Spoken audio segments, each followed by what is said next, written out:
ప్రతి అక్క చెల్లెమ్మలను మోసం చేశారు. తల్లులకు అమ్మఒడి ఇస్తామని తల్లుల దగ్గర నుంచి మొదలెడితే ప్రతి తల్లికి 18 సంవత్సరాలు నిండిన ప్రతి అమ్మాయికి, ప్రతి అక్కకు, ప్రతి చెల్లెమ్మకు నెలకు 1500 రూపాయలు ఇస్తామని చెప్పి వాళ్ళను మోసం చేశారు. ఈరోజు ఫీజు రీయింబర్స్మెంట్ తీసుకుంటా ఉన్న పిల్లలు జనవరి, ఫిబ్రవరి, మార్చి క్వార్టర్ ఫీజులు రాలా.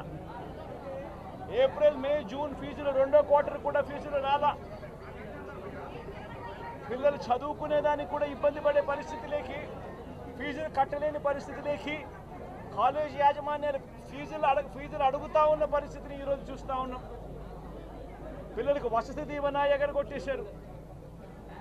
అక్క చెల్లెమ్మలకు సున్నా వడ్డీ కూడా రావాల్సిన సున్నా వడ్డీ కూడా మామూలుగా ఏప్రిల్లో రావాల్సింది అది ఎగరగొట్టేశారు.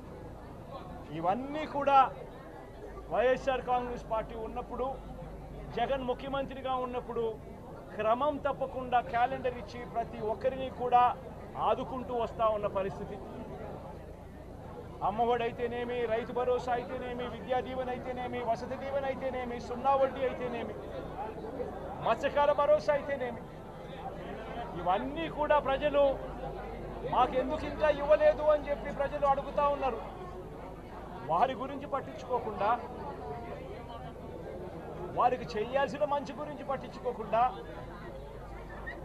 స్కూళ్ళను నిర్వీర్యం చేస్తూ, చదువులను నిర్వీర్యం చేస్తూ, హాస్పిటళ్లను నిర్వీర్యం చేస్తూ, చివరికి ఏ ఒక్కరూ కూడా మిమ్మల్ని ప్రశ్నించకూడదు అని, ఏ ఒక్కరూ కూడా రోడ్లెక్కకూడదు అని ఈ మాదిరిగా భయాందోళనను క్రియేట్ చేయాలనే ఉద్దేశంతో గ్రామ స్థాయి నుంచి మొదలెడితే ప్రతి ఒక్కరికి కూడా మీ కక్షలు, మీ కార్పణ్యాలు మీరు తీర్చుకోండి అని చెప్పి గ్రీన్ సిగ్నల్ ఇస్తూ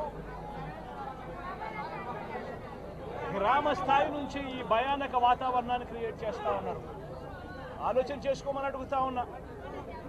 మళ్ళీ చెప్తా ఉన్నా చంద్రబాబు నాయుడు గారికి, మీరు చేస్తూ ఉన్నది తప్పుడు సాంప్రదాయం. ఇది కనుక కొనసాగింది అని అంటే రేపు పొద్దున ఏం జరుగుతుంది అని అంటే, ఈరోజు మీ ప్రభుత్వం ఉంది, చాలా వేగంగా మీ ప్రభుత్వం కూడా తుడిచిపెట్టుకొని పోతుంది. ఆ తర్వాత మళ్ళీ మా ప్రభుత్వం వస్తుంది. ఆ తప్పుడు మా ప్రభుత్వం వచ్చినప్పుడు కార్యకర్తలు నేను వద్దు అని చెప్పినా కూడా వినకుండా ఆ కార్యకర్తలు చంద్రబాబు నాయుడు గారి తెలుగుదేశం పార్టీ వాళ్ళందరికీ కూడా బుద్ధి చెప్పే పరిస్థితి కూడా చంద్రబాబు నాయుడు గారు బీజం వేస్తూ ఉన్నారు. ఈరోజు దయచేసి నేను చంద్రబాబు నాయుడు గారికి చెప్తా ఉన్నా, ఈ తప్పుడు సాంప్రదాయాలను ఇంతటితో ఆపండి. ఈ తప్పుడు సాంప్రదాయాలు పెద్దయ్యాయి, వృక్షాలైనాయి అనంటే ఆ తర్వాత ఆపడం ఎవరి చేత కాకుండా పోతుంది. ఇప్పటికే లా అండ్ ఆర్డర్ అనేది గాడి తప్పింది. ఇప్పటికే ఏం జరుగుతూ ఉంది అన్నది మీకే తెలియకుండా కూడా జరిగేంత దారుణమైన పరిస్థితిలోకి ఈరోజు లా అండ్ ఆర్డర్ పోతూ ఉంది. ఒక వైఎస్ఆర్సీపీ కార్యకర్తలే కాదు, వైఎస్ఆర్సీపీని అభిమానించే వాళ్ళే కాదు, చివరికి మహిళల మీద కూడా అగత్యాలు పెరిగిపోయినాయి, చిన్నపిల్లల మీద కూడా అగత్యాలు పెరిగిపోయినాయి. ఇష్టం వచ్చినట్టుగా రౌడీజం పెరిగిపోయింది. ఇష్టం వచ్చినట్టుగా ఎవరికి బుద్ధి పుడితే వాళ్ళు చేస్తూ ఉండే కార్యక్రమాలు జరుగుతూ ఉన్నాయి. లా అండ్ ఆర్డర్ పూర్తిగా గాడి తప్పిన పరిస్థితులు కనిపిస్తూ ఉన్నాయి. ఇప్పటికైనా చెప్తా ఉన్నాను, హెచ్చరిస్తూ ఉన్నాం, మరొకసారి కూడా చెప్తా ఉన్నాం.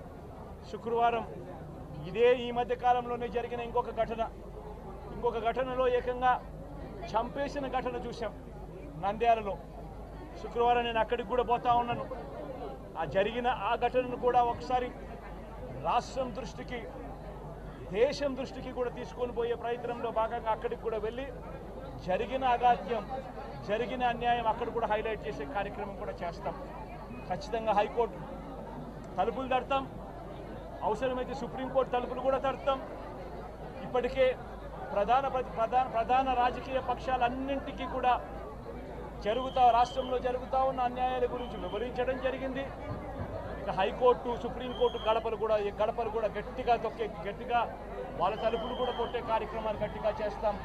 రాష్ట్రంలో జరుగుతూ ఉన్న ఈ అన్యాయాలు, ఈ ఆక్రందనల మీద ఎందుకు ప్రెసిడెంట్ రూల్ విధించకూడదు అని చెప్పి కూడా గట్టిగా